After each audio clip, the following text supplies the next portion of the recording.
ठाणे महापालिकेतील करवाढीच्या मुद्द्यावरून महायुतीमधील मतभेद पुन्हा एकदा समोर आले। परिवहन मंत्री प्रताप सरनाईक यांनी ठाण्याचे उपमहापौर तथा भाजपचे नगरसेवक कृष्णा पाटील यांना जाहीर कार्यक्रमात कानपिचक्या देत मित्रपक्ष म्हणून एकत्र काम करण्याचा सल्ला दिला। जागतिक छायाचित्र दिनानिमित्त आयोजित समारोप कार्यक्रमात भाजपाचे आमदार संजय केळकर यांच्या समोरच सरनाईक यांनी कृष्णा पाटील यांची कानउघाडणी केली। सोमवारी झालेल्या महासभेत सर्वपक्षीय मंजुरीनंतर करवाढीचा प्रस्ताव मंजूर करण्यात आला होता। मात्र त्यानंतर दुसऱ्याच दिवशी भाजपाकडून करवाढीला विरोध करण्यात आला। यावरून सरनाईक यांनी नाराजी व्यक्त केली। राजकारणात आपण मित्रपक्ष म्हणून एकत्र काम करत आहोत। आपल्या महापौर नवीन आहेत, त्यामुळे त्यांनाही सांभाळून घेतलं पाहिजे।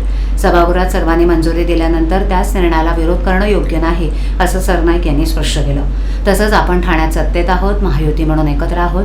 ठाण्यात विरोधी पक्ष विरोध करताना दिसत नाहीत, मात्र आपणच एकमेकांना विरोध करताना दिसत आहोत। मित्रपक्षाची जाणीव सर्वांनी ठेवली पाहिजे, अशा शब्दात सरनाईक यांनी कृष्णा पाटील यांना कानपिचक्या दिल्या।